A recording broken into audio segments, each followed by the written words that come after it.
பிஸ்மில்லா. இன்னைக்கு மஸ்ஜித் நபவியில் காலையில் வர முடிச்சு இன்ஷால்லா அல்லாஹ்வுடைய உதவியால். இப்போ மணி காலை 4:40. அல்லாஹ் எல்லா மக்களுக்கும் ரஹ்மத் செய்வானாக. அல்லாஹ் எல்லாருக்கும் இந்த பாக்கியத்தை தருவானாக. எல்லோருக்கும் ஹஜ் உம்ரா செய்யக்கூடிய பாக்கியத்தை தருவானாக. அல்லாஹ் எவ்வளோ சலிப்பு நாயகத்தினுடைய உயிர் வாழும் இடம். நாயகம் உயிர் வாழ்றாங்க.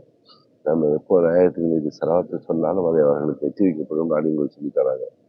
நாயகம் உயிர் வாழக்கூடிய இந்த இடத்துல வந்து அவங்களுடைய இடத்த நம்ம பார்க்க அது அவர்கள் தொழுது அவர்கள் காலடி எடுத்து வச்ச அந்த இடத்த நம்ம நடக்கக்கூடிய வாய்ப்பு அல்லா தந்தான்.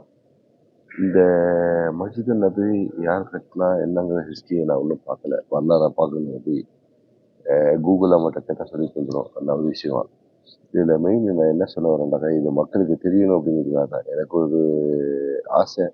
நமக்கு தெரிஞ்ச இந்த மக்களுக்கு சொல்லணும் அப்படிங்கிறது. அதே போல் காபத்துல்லாவை பற்றி நான் சொன்ன ஆல்ரெடி உங்களுக்கு ஞாபகம் இருக்குன்னு நினைக்கிறேன். எப்படின்னாக்கா காபத்துல்லாவை ஹஜ்ஜர் அஸ்வத் தொடர்ந்துட்டாக்கா தவாஃபு செய்யக்கூடியவர்கள் காபாவுடைய வாசல் என்ட்ரன்ஸுக்கு அந்தரை போயிட்டு அந்த சவத்தில் கை வைக்கிற வரைக்கும் மெதுவாக முண்டாமல் கொண்டாமல் அப்படியே வரணும். வந்து அப்படியே 1.5 மணி நேரம் எடுக்கும். அந்த 15-20 நபர் 30 நபர்னு வச்சுக்கோங்களேன், 50 நபர்னு வச்சுக்கோங்க. அப்படியே அந்த 1.5 மணி நேரம் எடுக்கும். அப்படியே மெதுவாக ஆட்கள் வழியாக அப்படியே வரணும். வந்து கடைசியில் அந்த ராணுவ நிற்கிற அந்த இடத்துல வந்து தொட்டுக்கிட்டாக்கா அதுக்கு பிறகு அவங்க யாரையும் தள்ள மாட்டாங்க. நீங்கள் தொட்டு முத்தமிட்டு வந்துடலாம். நீங்கள் ருக்குல் யமான்லேருந்து போனீங்கன்னா ஒரு காலத்துல நீங்கள் தொடர்றது ரொம்ப கஷ்டம். அந்த எல்லைக்கு போகும்போது மக்கள் தூக்கி தள்ளி விட்டுரும். அது பிறகு போராட்டம். அது ஈஸியான வழி இல்லைங்கிறது தெரியுங்க. அந்த மாதிரி இந்த மஸ்ஜித் நபியோட திருவுருத்துக்கு மக்கள் தெரியணும் அப்படிங்கிறதுக்காக ஆர்வத்தில் தான் நான் சொல்கிறேன்.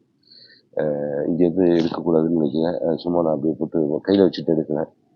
இந்த பள்ளிவாசலில் ஒரு லைனுக்கு என்னுடைய கணிப்பு தப்பு இல்லாமல் இருக்குண்டாக்கா ஒரு லைனுக்கு ஒரு 1000 பேர் சொல்லுவாங்க. இப்படியே பார்த்தா கிட்டத்தட்ட ஒரு 100கணக்கான லைன்கள் மகன் துழுவுது. ஒரே இடத்துல ஒரு 2 லட்சம் பேர் இந்த பள்ளிவாசலில் துழுவும் போல முடியும் போல இருக்கு. அவ்வளோ பள்ளிவாசலை கட்டிருக்காங்க. அல்லாஹ் அவர்களுக்கு சொர்க்கத்தில் இதே மாதிரி மாளிகையை எல்லாம் கட்டி கொடுக்கணும்னு சொல்லிட்டு நம்ம துவா செய்வோம். இதை பார்க்கறதுக்கு மனசு எவ்வளோ குளிர்ச்சியாக இருக்குண்டாங்க. வார்த்தைகளால் என்னால் சொல்ல தெரியல. அவ்வளோ ஆனந்தமாக இருக்குது. சங்கம் முலாமலை பிடிச்சி வச்சுருக்காங்க. இங்கே யாருமே படம் எடுக்கலை. அதனால் நானும் படம் எடுக்க விரும்பலை. இது எடுத்துருக்கிறத நான் ஊரில் போய் நான் இதை ஏற்றி வைப்பேன். இல்லை இங்கே ஏற்றினோம்னாக்கா நல்லது இல்லைன்னு நினைக்கிறேன். அல்லாவே மிக அறிந்தவன். பார்க்கக்கூடிய சகோதரர்களுக்கு இதை வாய்ப்பளித்த அல்லாவிற்கு எல்லா போகணும். என்னை தன்னுடைய இல்லம் தன்னுடைய நபி பிரியமானவர் வாழக்கூடிய இடத்துக்கு கொண்டு வந்த மாதிரி எல்லா முஸ்லீம் சகோதரர்களுக்கும் இந்த வாய்ப்பை எல்லாம் அளிக்கணும். எல்லாரும் இங்கே வந்து சொல்லுவோம். எல்லாரும் இந்த இடத்துல பார்க்கக்கூடிய பாக்கியத்தை கிடைக்குதுன்னு சொல்லிட்டு அல்லாட்ட இந்த காலை நேரத்தில் அல்லாட்ட கிடைக்கிறேன். இப்போ காலை 4:45 மணி. அல்லா எல்லாருக்கும் பார்க்கக்கூடியவர்களுக்கும் கேட்கக்கூடியவர்களுக்கும் அமல் செய்வர்களுக்கும் அல்லாஹ் ரஹ்மத் செய்வானாக. யாரெல்லாம் துவா செய்ய சொன்னார்களோ அவர்களுடைய தேவைகள் கஷ்டங்கள் எல்லாம் பரக்கத்து செய்வானாக. எனக்கும் அவர்களுடைய துவாவை கொண்டு கைது செய்ய அல்லாஹ், எனக்கு உதவி செய்ய அல்லாஹ், என்னுடைய வாழ்க்கையும் சிறப்பாக்கிய அல்லாஹ், நேர்மையானவனாக நல்லவனாக வாழ்வதற்கு என்ன வாய்ப்பதியா அல்லாஹ் இந்த நேரத்தில் துவா கிடைக்கிறேன். பரக்கல்லாஹ், அல்லாஹ் பரக்கத் செய்வானாக.